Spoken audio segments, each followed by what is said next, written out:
88.1 FM, Radyo Pangasinan. Paboritong ang kabataan at matatanda. Paboritong pakinggan sa bus, tricycle, jeep at mga opisina.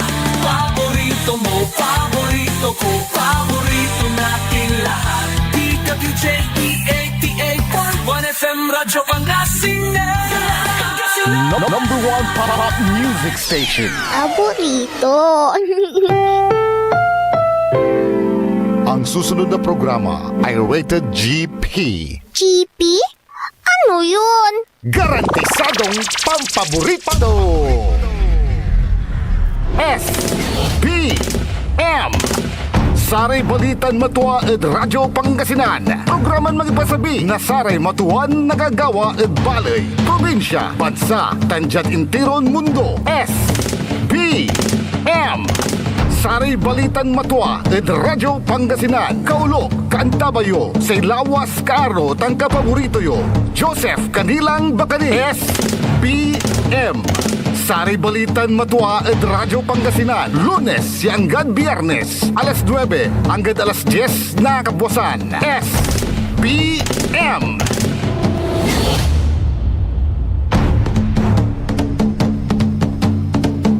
Maligwas agaw na Martes Pangasinan, Dagupan. Wadyala so Saray Balitan Matua. SBM say kabusol na Saray MBTF managbalitay tila tan fake news. SBM Saray Balitan Matua. Yon sasabit kasiksikanan nyo, Lunes hanggang Biyernes, kaya rin nasa ilik na ibali ng kapaborito RJ Jimenez. Nakaulop yung lalamat. At sayan agaw, sa ilawasin kaaro kapaborito yung JCB o Joseph Kanilang Bakani. That technical side, kaulop kantabay timot iredwaran pogi. Si Mr. END tan si Mr. JFC. Agaw natan na Martes agagik, petsa 14 lalamat at bulan na Hulyo taon 2026. Al-al warantini so sa ekipapasi panaon lapod wala ni bagyon pasabi. At wala la area of responsibility so ibabaga na sa pag-asa as of 12:30 Calabyan nun niman kung kumon at so tropical storm Haishin na may international name na Haishin at Limobla at Philippine Area of Responsibility kanyan sa ngarantuyan natan Josie Aliwan Josie Josie ang gamanuntan nagagik ang gamanuntan at balik school na yung ating mga ibang mga estudyante dahil lifted na po yung suspension of classes, although may mga ilang bayan pa rin po na may mga suspension orders pa rin. At mahalagang malaman din po siguro natin kasi no maminsan walay suspension pero hanggapoy natakiling mo hanggapoy naliknam niya terter na oran. Ang gapoy natakiling mo maluram, yatawo, nagauntan. Pero bakit nga ba? Ano nga bang nagiging basihan? Ano bang mga binibigyan ng considerations ng mga LGUs ng Department of Education sa pagdedesisyon ng suspension? Mahalaga po na malaman din po natin ang mga rason na gagik tapendjaruntan at may at least knowledgeable team at paano to mandidesisyon irarayay. So nanduraman LGUs bansan Pilipinas. So paano nga ba binabalanse ang desisyon sa class suspension? Una at higit sa lahat, ang consideration po dyan ay yung kaligtasan ng mga mag-aaral at kabuhayan ng komunidad na parehong mahalagang isa-alang-alang. So, dalawang aspeto po yung kanilang titimbangin. Yung kaligtasan at kabuhayan. Ano yung sa kaligtasan? Kaligtasan ng mga halimbawa banta ng pagbaha, malalakas na hangin, landslide, mataas na tubig sa ilog, delikadong kondisyon ng mga kalsada, at yung mga tinatawag na real-time weather advisories. So ang layunin po nito, maiwasan ang panganib sa buhay. At yung isa naman sa kabuhayan, isinasalang-alang po yung kita ng mga tricycle drivers, mga jeepney operators, yung mga karinderya, yung mga tindahan, mga street vendors, at saka yung mga daily wage earners po natin. So ang layunin naman po nito, mapanatili ang pang-araw-araw na kita ng mga pamilya. So ano yung magiging batayan ng kanilang desisyon? Magkakaroon po yun na tinatawag na risk assessment. Yung risk assessment na tinatawag po nila. So unang-una, bibigyan nila yung pansin, yung weather condition. Malakas ba at marami bang ulan? Meron bang thunderstorm o bagyo? Ano ba ang sinasabi ng advisories ng Pag-asa? Oh, that's one. Isa pa yung flood assessment. Mataas ba ang tubig? Possible ba ang mga kalsada? May mga lugar bang binabaha? The third one, yung wind condition. May banta ba ng malalakas na hangin? Ligtas bang bumiyahe ang mga estudyante? Yan ha. Tapos isa rin na binibigyan ng pansin, yung school accessibility. Kung ligtas bang makapasok ang mga mag-aaral at guro sa kanilang mga eskwelahan. At may alternatibo bang ruta na pwede nilang daanan papasok sa school. Isa ring binibigyan ng condition, road condition. Yan. Naalala ko na naman yung road condition namin. Anyway, road condition. Meron bang landslide? May natumbang puno o kay poste? May silting? Meron bang nasirang tulay? O kaya'y kalsada? Ito yon. At ang pinakahuli, yung mga field reports. Yung mga ulat mula sa mga barangay DRRM committees, mula sa MDRRMO monitoring, mula sa PNP, BFP, DPWH at iba pang ahensya. So yun po yung mga binibigyan batayan ng desisyon, yung risk assessment na tinatawag. Ngayon, anong mangyayari pagkatapos ng risk assessment?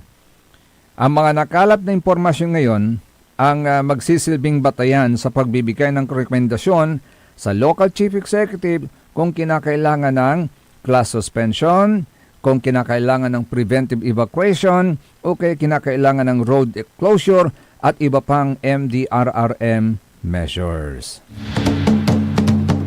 So, tatandaan po natin ang class suspension na hindi lamang tungkol sa pag-ulan o kawalan ng tropical cyclone wind signal. Ito ay isang risk-based decision na isinasalang-alang ang kaligtasan ng mga mag-aaral habang kinikilala rin ang epekto nito sa kabuhayan ng komunidad. Kaya there are times sa tatin tanagagik yang gano king kapoy aliwan maluren balo sa taon. Aliwan tanto kwanda. Pero akin balot ta suspended. Araya so batayan. So ang tamang desisyon is nakabatay sa aktual na panganib, hindi sa pangamba.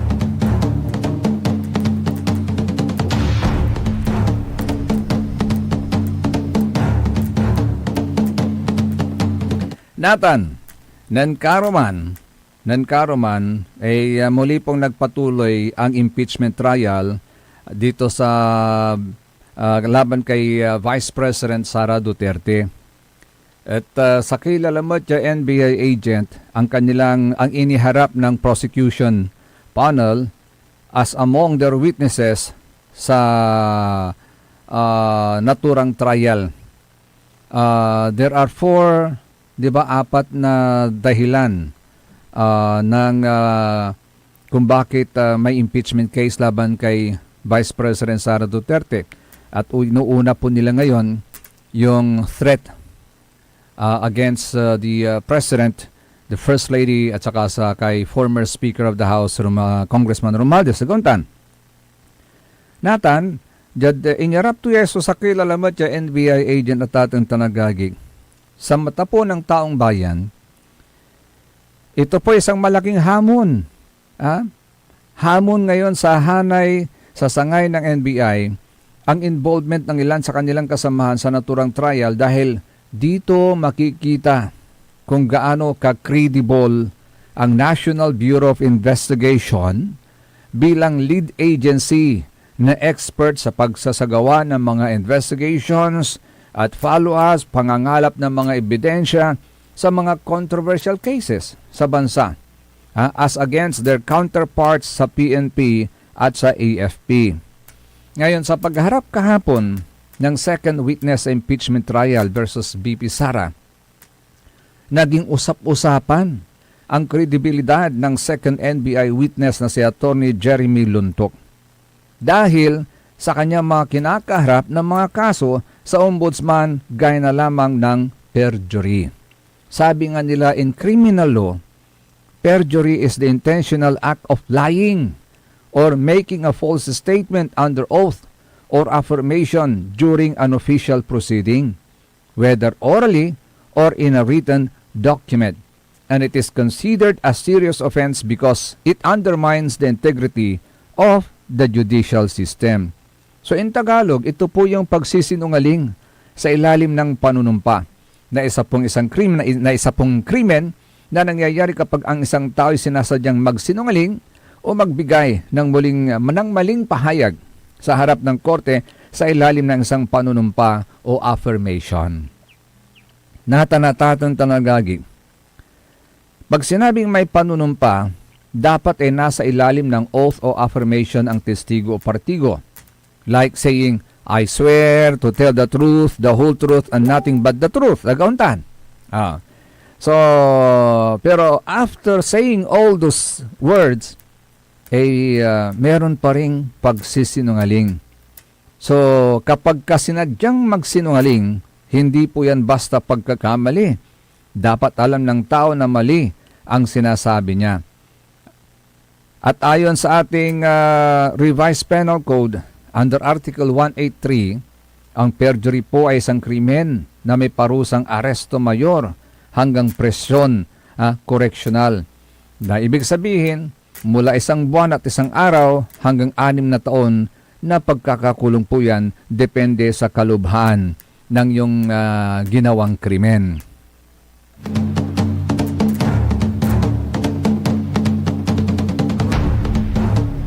Ngayon, ang tanong ng taong bayan ngayon, will Attorney Luntok tell the truth or just follow the script? Kasi sasalang siya ulit ngayon. Siya naman ang tatanungin ng defense panel. Magkakaroon naman ng tinatawag na cross-examination. So, sasabihin ba ni Attorney Luntok ang katotohanan or he will just follow the script? Bakit follow the script? Sabi po nila mga kapaborito kasi, nung tinanong siya ng mga senador judges, itong si Attorney Luntok, napuna yung mga sablay. Sablay na mga sinumpaang affidavit nitong si Attorney Luntok. Sablay sa petsa, sablay sa kung anong departamento galing si Vice President Sara, kung Department of Justice o Department of Education, kung siya nga mismo personally ang naghanda ng kanyang affidavit at nabasa niya ito at naintindihan yung bawat nakasulat sa naturang affidavit na kanyang sinumpahan. Pero ang tanging rason na binibigay niya kapag ka napupuna yung mga mali doon sa kanyang affidavit ng mga senador, typo error, Your Honor. Typo error, Your Honor. So, pwede ba yon? O talagang hindi sila ang naghanda o hindi siya ang naghanda? Agaon tanagagik. Hindi ba niya binasa at naintindihan yung kanyang yung dokumento na kanyang pinirmahan. Kasi maging si Senador Peter Cayetano, in-emphasize po niya yan bilang isang abogado. Hindi lang isang beses niya binabasa yung mga reklamo sa kanya, kundi 2, 3, makailang beses hanggang masiguro niya na tama yung kanyang nabasa at sagot. No, ha? So, tuloy, ang reaksyon ng mga netizens kahapon, what a boring impeachment, sabi nila. What a boring impeachment trial. Imagine, we are wasting the taxpayers' money to the opinion of someone from NBI with perjury case before the ombudsman. Kwanda. And there are few significant things na dapat nating i-consider at bigyan ng weight. Kung ang NBI ang let's say pinakamagaling na sa pag-imbestiga at alamin ang buong katotohanan, bakit hindi nila matukoy kung sino yung taong allegedly na kinontrata ni BP Sara para patayin yung mga 3 personalidad na nabanggit? Kung sakaling magkatotoo ang Operation Romanov, bakit kaya? Secondly, bakit hindi rin nila inimbestigahan kung totoo ang sinabing Operation Romanov para balanse ang issue? Kung talaga nga bang may banta sa buhay din ni Vice President Sara at sa kanyang pamilya? At ang hindi masagot ni Luntok ay yung tanong ni Senador Peter Cayetano. Ito po yung portion na yon na nagtanong si Senador Peter Alan Cayetano kay Attorney Luntok. Panoorin po natin.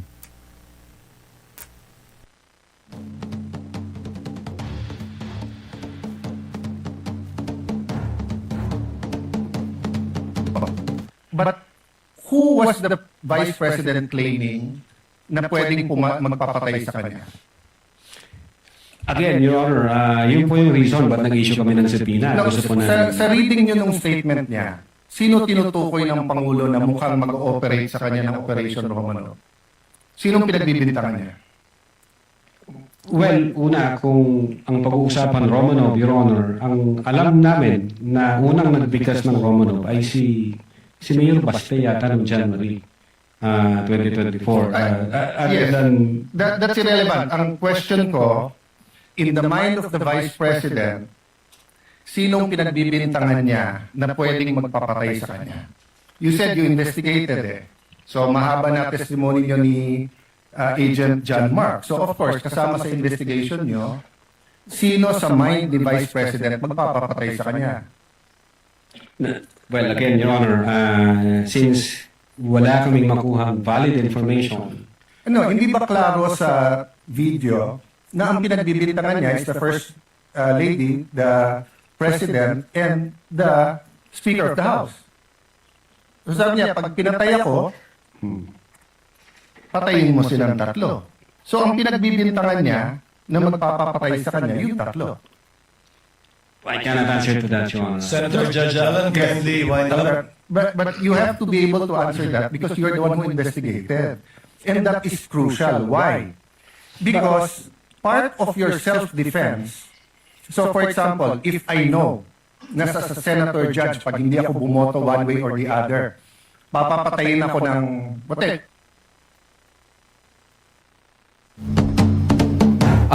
Alikas yuta na tatin talaga, Gig. Si Senador Alan Peter Cayetano nilabatitan. Natan, how much more at sa nagawan cross-examination at sa agaw na sa depensa. Ngayon, may nagbigay po ng kanyang opinyon patungkol sa naging kaganapan kahapon. Antay ibabagatunatan. Sa ikwanto agagig at sayay at singaumpapaway natan, parang decoy. Antay may decoy agagig. Parang rason lang na tawag nito.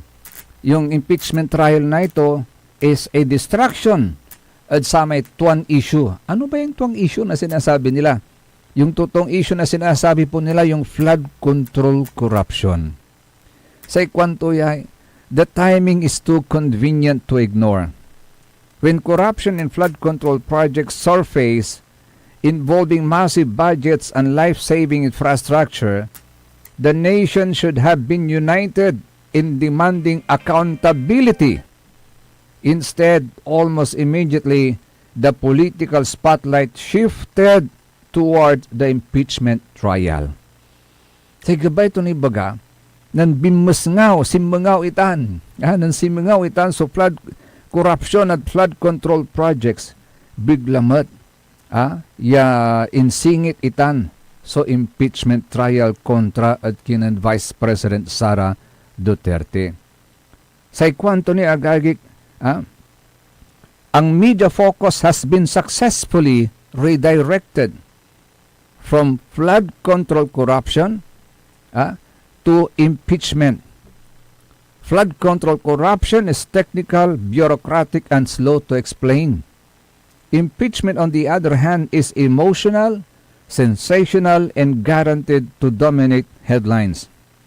As the impeachment trial escalated, coverage of flood control anomalies faded from the front pages.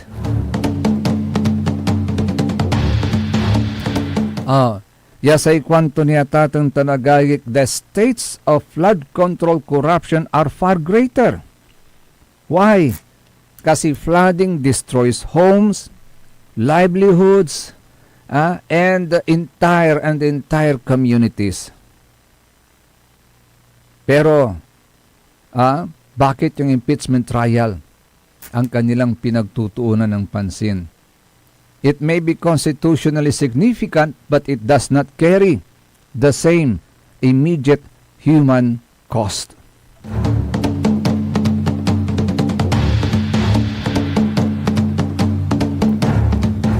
And the real danger, kwanto, at the end, is forgetting what matters most.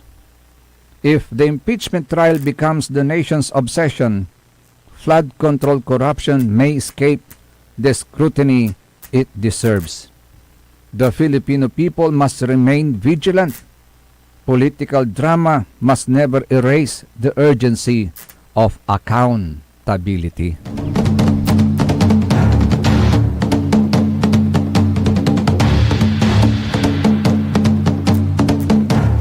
Ay, nako.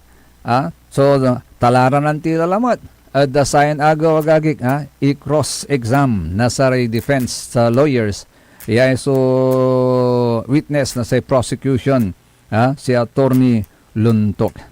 Ano na naman kaya ang kanyang isasagot? Typo na naman? SBM, sari balitan matwa. Sa ikabusol na sari MBTF, managbalitay tilatan fake news, suntuloy, kaya rin inasarang pakabat, tan paimano malalapanid saray manangantabay.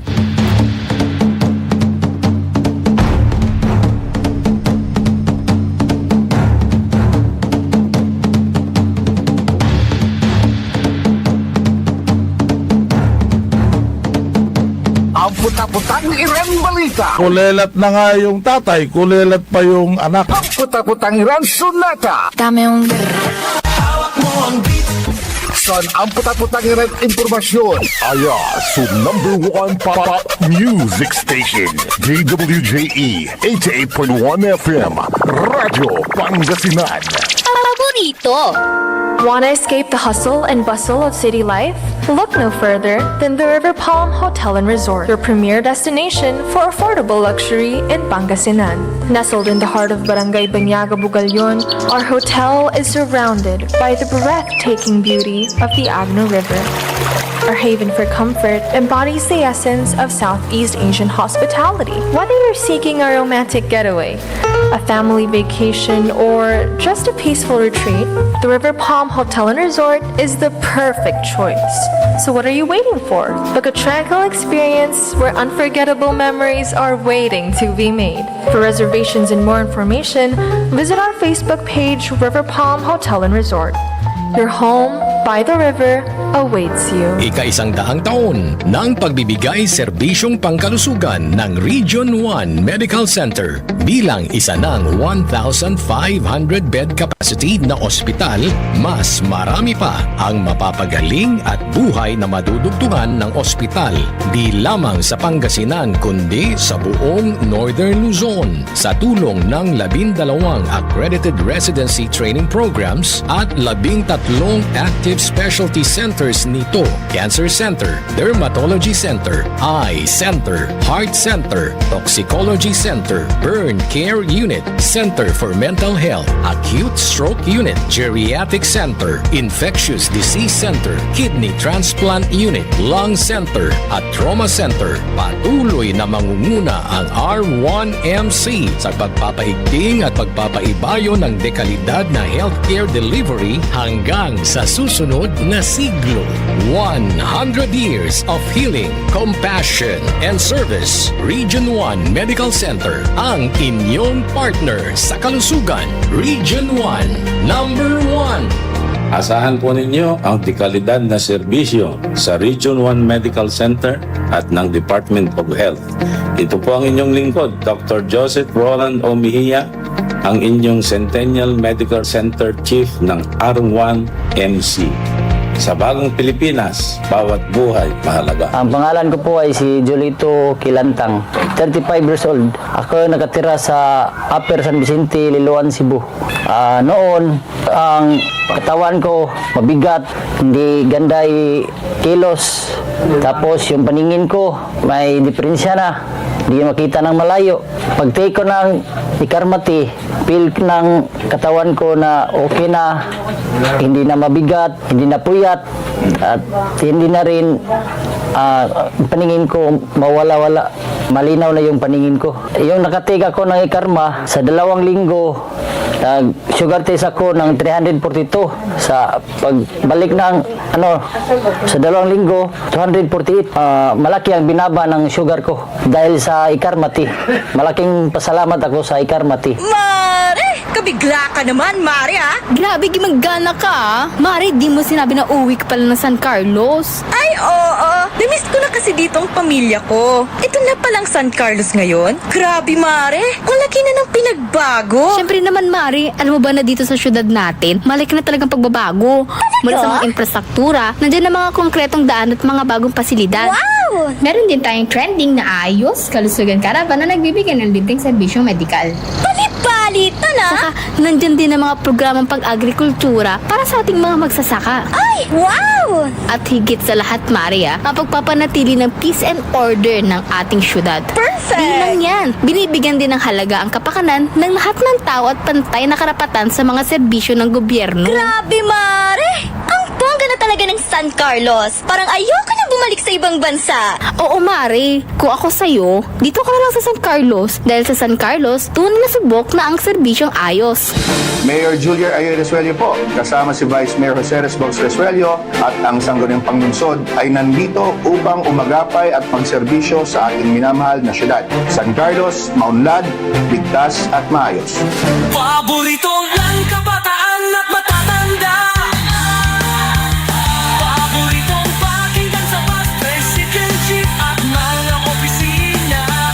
Paborito mo, paborito ko, paborito nating lahat. DWJE 88.1 FM Radyo Pangasinan. DWJE 88.1 FM Radyo Pangasinan.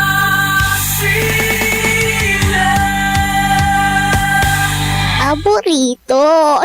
Ang lahat ng opinyon at pananaw sa susunod na bahagi ng programa ay galing sa host anchor at panauhin lamang at hindi pananaw ng mga producers at ng pamunuan ng DWJE Radyo Pangasinan at Pangasinan Gulf Waves Network Corporation. SPM Saray Balitan Matua ed Radyo Pangasinan. Programan magipasabi na Saray Matuan nagagawa ed balay. Probinsya, bansa, tandyan intiron mundo. SBM Saray Balitan Matua ed Radyo Pangasinan. Kaulo, Kantabayo, say lawas kaaro tang kapaborito yo. Joseph Kanilang Bakani. SBM PM. Sari Balitan Matua at Radyo Pangasinan. Lunes hanggang Biyernes. Alas 9 hanggang alas 10 na kabuwasan. SBM. SBM is brought to you by Mars Restaurant, Galila, Mga Antila, and Mars Restaurant. Matatagpuan sa Rufinas Square, Binmaloy, Pangasinan, just along the highway near Dagupan City. A perfect venue for a dinner date. Mars Restaurant. Come hungry, live happy. Lumaban ka bayan, kung binmali, may pag-asa pa para bumangon at magkaisa. Tumindig ka bayan, kung binmali, hawak kamay nating harapin ang maayos na bukas at ihatid ang serbisyong agad maaasahan. O bayan, kung sinilangan, hindi ka nag-iisa, hindi ka iiwanan, ika'y sasamahan magpakailanman. Mahal kita, o bayan, kung binmali hanggang sa dulo ng walang hanggan. SBM, Saray Balitan Matua. Sa ikabusol na Saray MBTF, managbalitay tilatan fake news. Son tuloy agagik alas 9:34 la. Kaulap kantaba yun ni sa ilawas yun karo kapaborito yun JCB, Joseph Kanilang Bakani. Wala tilad may kadwan takap, matwanlik na ay binmalay. And speaking of Binmalay, hello and good morning kay Nana Bihing. Sa ikwanto agagik, good morning Sir Joseph. Binabati ko ng happy birthday ang aking anak na si Jocelyn Catalan from Guso. Yan, Madam Jocelyn. Happy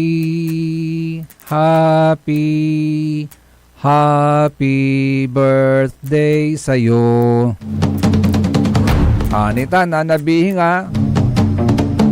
Wala ni kansyon to. Sa ikwanto na nanabihing, naway maging maligaya at masagana sa pamumuhay ang hiling ko para sa iyo. Again, happy birthday sa iyo, anak. Kwanto. Very sweet anto, masamsamit. Likewise, hello, good morning kay Sir Maxi Solis. Kay Engineer Rodolfo Dion, Sir, good morning. Magandang umaga po sa inyo. Kay Sir Jerome Antinorio, Yami Kakasila Kalamor, pabiba sa iyo pala. Tawala ko no may agawan question hour karoman, ed sanggo niyang panlalawigan. Yain mapirang iradiman iray kabyangan, nanduruman general managers, no sa rin nanduruman electric cooperatives, Yamanu operate at Luyag Tayin Pangasinan to shed light on the sudden increase of the electricity bills and to explain the prevailing regulations on net metering for solar power user. Marakuptan. Pero antay kasi karaklan lang na saray kabkaabungan mat, nagkalalo lera may who can afford at Luyag Tayin Pangasinan at di solar lara, and sometimes sobra-sobra sa may source da at makaka-contribute lara at power source na sa rin ng Duruman Electric Cooperatives. At siya nga pala pinapabgrit din po, binabati rin po natin ng magandang umaga yung mga Homeowners Association ng Villa Santa Barbara at kasalukuyan pong ginaganap yung kanilang General Assembly na pinangungunahan ng kanilang Department of Human Settlement at Urban Development from La Union na si Madam Shirley Padilla. Madam Shirley, good morning. At sa lahat ng mga Homeowners Association ng Villa Santa Barbara, good morning. Lalong-lalo na sa ating kapaboritong RR.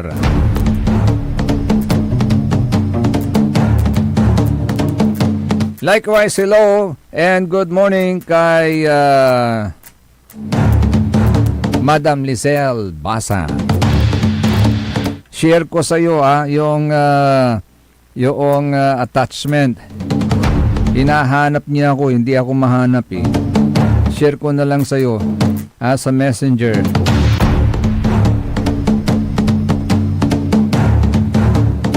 Kung minsan kasi nagkakaproblema sa Facebook.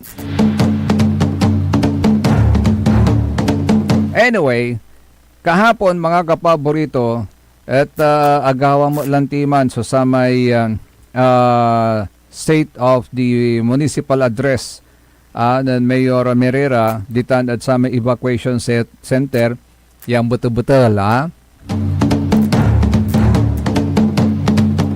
yung paggawa na sa may palabas sa administrasyon ng tuwa. Pero before that, before tinuntuloy, wala labat so papasingit da agagi kahit na imano da karuman manaya nagkaroon ng 20 pesos rice project o ame tatawagan dan benting bigas meron na or in short BBM. Benting bigas meron na BBM. At nanlako rebulas di Tanay City Plaza at kantidad ya 20 pesos per kilo. Markup ta niya programa kundang. There's nothing wrong with that. But the people were not just comfortable with dubbing the project as BBM. Kasi sekwanda, this is undoubtedly in contrast with the anti-Apple campaign of the Department of Interior and Local Government and no less than the Secretary of DILG, John Vic Remulla, who is the alter ego of the President, being the Secretary of the Department of Interior and Local Government. So ang ibaga, ya kontraya sa tay Apple. Agtugabay tay pa Apple.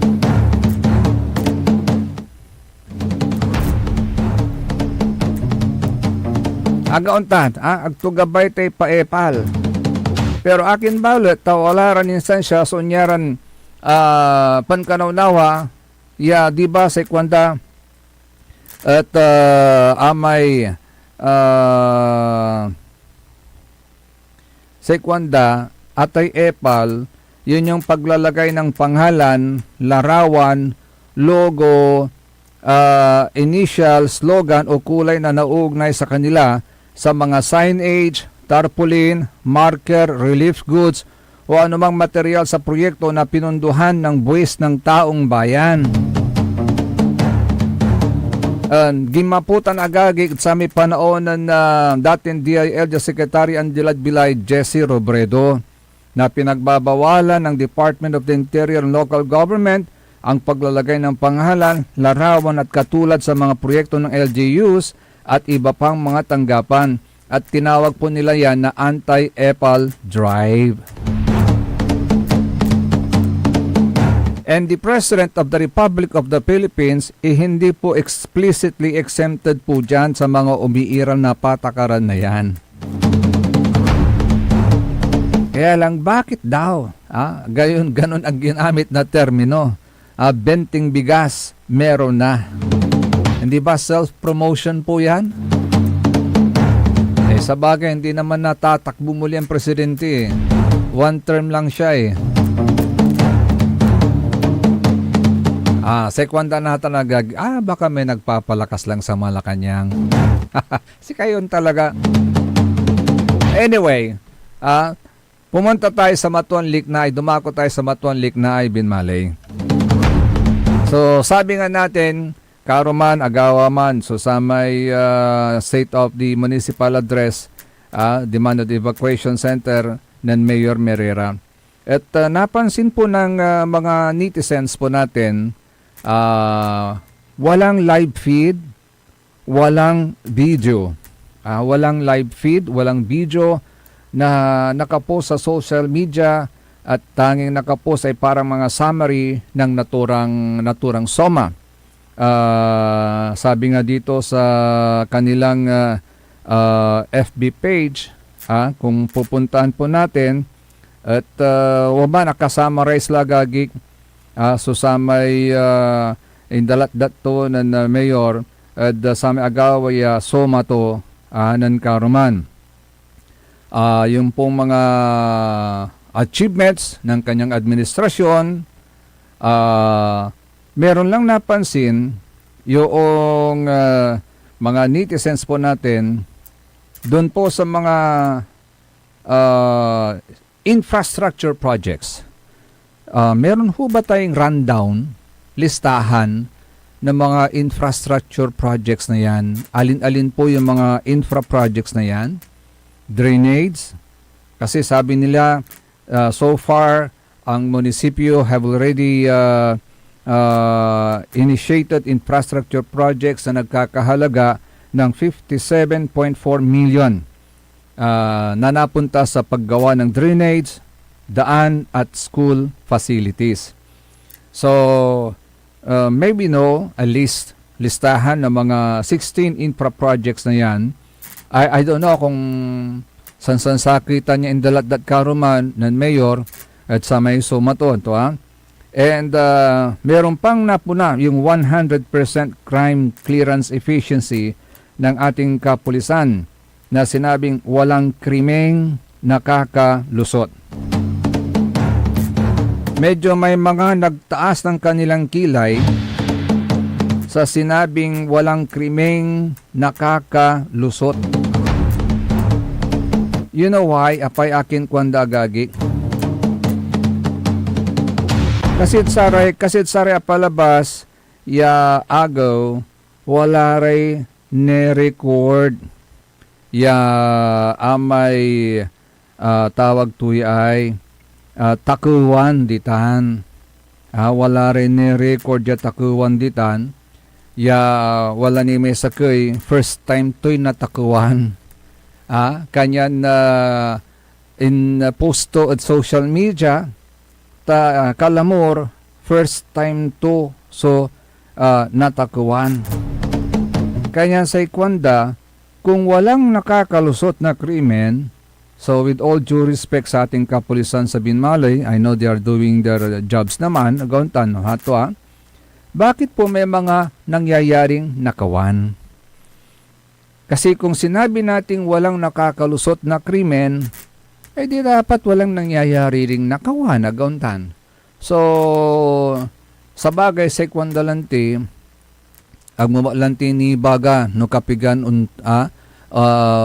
kapigan so plano na sarati matatakaw yaman tako tanong lobad sa rin nanduraman establishmento tanong lobad sa rin nanduraman kabkaabungan ya prospect dan takawan agauntan.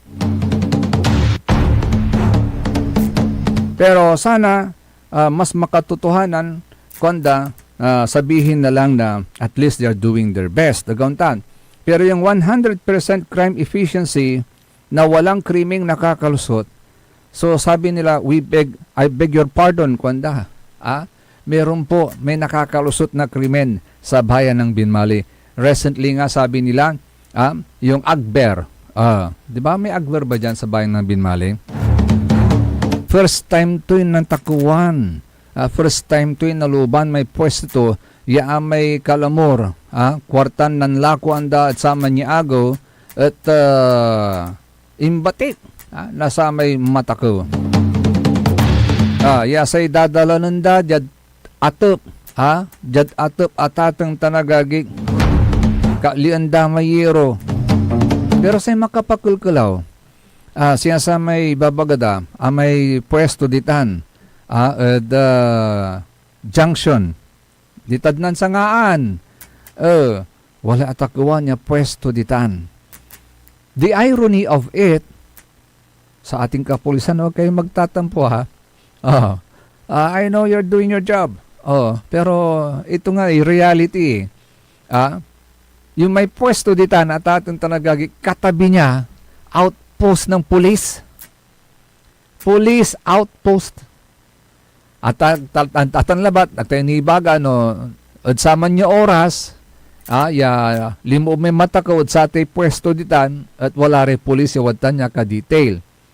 Pero sabi nga natin, the irony of it, atan niya pwesto, kaabay to, police outpost. Ibig sabihin, andyan po yung presence ng ating kapulisan. Pero bakit nanakawan pa rin? Yun ang big question mark sa kanila. Bakit nanakawan pa rin? Di malang nirad ato. Yero so kinatlida, wala man lang nakaramdam, wala man lang nakarinig. So yun ang tanong nila ang nangyari, abalang may nanlako anda, nala iraramay kwartan nan lako ang datatang tanagagi. Kanyan say sakit na linaw dalabat. Say may ansakit-sakit at linaw da, parang hindi nila matanggap. Katabi na nila ang police outpost. Katabi na nila yung police na nandyan na nakawan pa sila. Ay si Kato may ansakit-sakit. Supposedly, dapat kampante sila na hindi sila mananakawan. That's the reason perhaps kung bakit iniiwan na nila yung kanilang napagbentahan that day. Hoping that on the following day,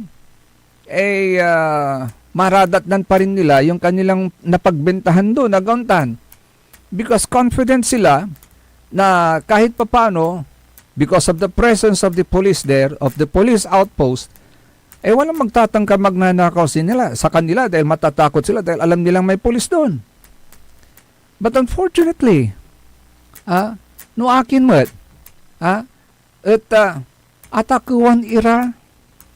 atakuan ira gagi katuman susasakitan day linawa. Antoy agawa. Supposedly dapat protected kami. Confident kami na hindi kami mananakawan because kaabay mi mismo sa police outpost kanda. At wala mat ira ka detail dita niya kapulisan natin. Pero nanakawan pa rin po sila. Matinik may matakaw. Anta to'y gawin to. Agdaali kas kalamor. Walay magic to siguro.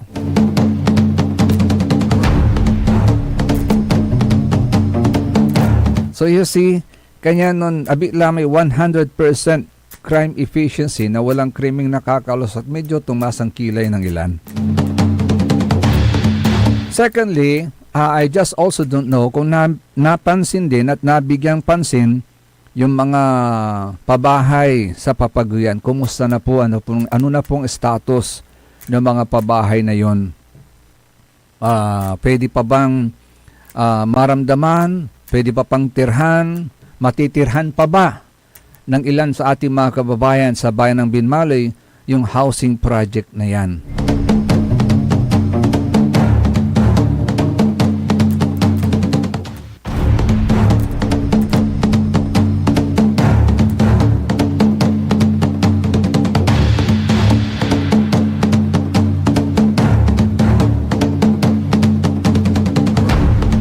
Ayan, si Katutan Susakaya na imano damat agagi ka, tanso housing project. In Sansay Sakay ni,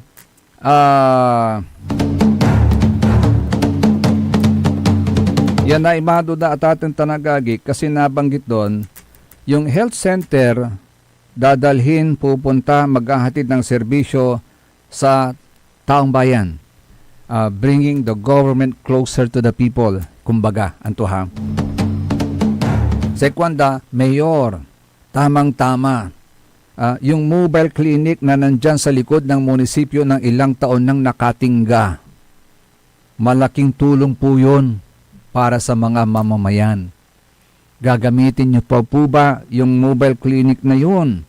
Kasi if you're going to bring the health center, the health programs of the municipal government closer to the people, bringing the government closer to the people, ay maganda daw, Mayor, na gamitin nyo yung yung mobile clinic na yan. Kasi kumpleto na Merong x-ray, Antoniman, merong clinic, basta, maganda daw. Bakit hindi nyo gamitin daw, Mayor? Maganda yan. Gamitin nyo yung mobile clinic para nang sa ganon, mas marami pa kayong mapagsisilbihan. Imagine, doon na lahat, kumbaga one-stop shop yung mobile clinic na yan. Pwede niyang magbigay ng libreng x-ray sa mga kababayan po natin, sa mga barangay. Pwede rin maging consultation van. Di ba? May room yan na naapag yung kwartuta na gagik, tamalaki. Naapag may kwarto, where the doctors, the municipal doctors of our municipality, can conduct physical check-up sa ating mga kababayan who needed medical treatments agaw tanatang tanagagi. Kaya maganda daw ho yan, Mayor. Kaso yung mobile clinic na yan, na nabili ng nakarang administrasyon purposely para makatulong sa mga kababayan po natin sa mga barangay, lalong-lalo na nung dumaan sa atin yung COVID-19, nagagik. Yung pandemya, nung dumaan sa atin ng pandemya. So, yung mobile clinic na yan was purchased para pangalagaan yung kalusugan ng mga mamamayan ng Binmaley from every barangay, from one barangay to another. Pero ang nangyari, nandyan na lang nakatingga sa likod ng munisipyo. Sayang din ang pera ng taong bayan. Kasi when we speak about accountability, dapat walang nasasayang na pera ng taong bayan na gauntan. Trundi. Kaya sana, magandang gamitin yan. If you will pursue that, yung dalhin ng health programs ng munisipyo sa mga barangay, maganda po yan. Gamitin niyo po yung mobile clinic na yan. So it will also serve its purpose. Na hindi lang nandyan sa likod ng munisipyo na nakatingga. Pera din po yan ng taong bayan. Part din po yan ng accountability. Hindi ho ba? And nabanggit din po ba, may programa rin ba solusyon sa basura, sa problema natin sa basura dyan sa Binmaley? I hope nabanggit din na kung may programa man, alamin natin in the next few days. Kasi Seconda Agagik,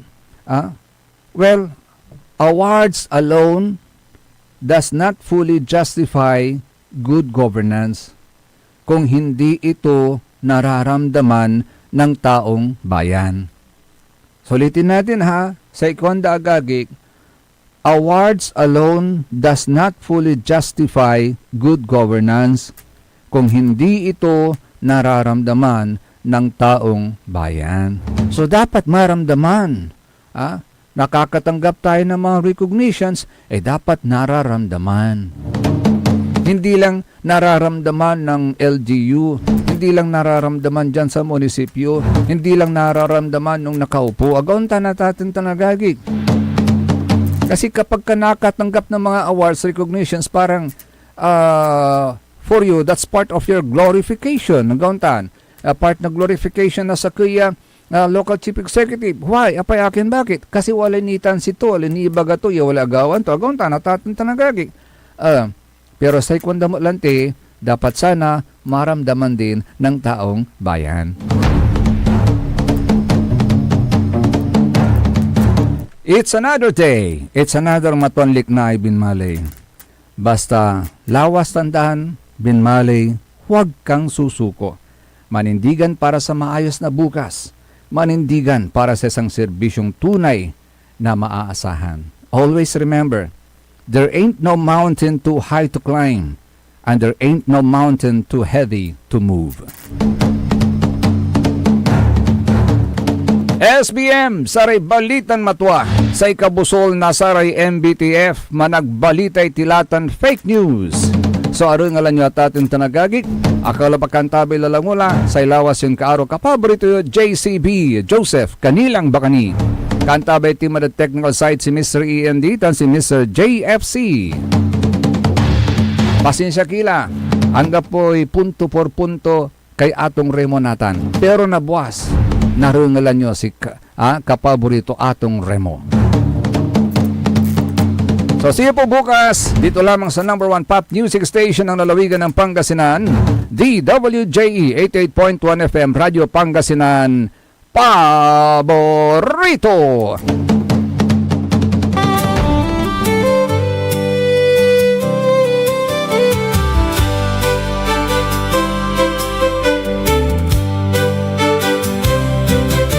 Ang buhay kung minsan ay walang direksyon, tila kay lupit-lupit nitong panahon. Huwag kang mawawalan pag-asa, kailanman ay di ka nag-iisa. Huwag kang sumuko, huwag kang manlumo, ituloy mo ang laban, bangon ka binmali, ituloy mo ang laban, bangon ka binmali. Kahit ang landas ay magulo, masikip sa pagsisikap mo ay makakamdan ang nais. Kung may hirap daw ay may ginhawa, kailangan lang ang sipag at tiyaga. Huwag kang sumuko, huwag kang manlumo, ituloy mo ang laban, bangon o binmali, ituloy mo ang laban, bangon o binmali.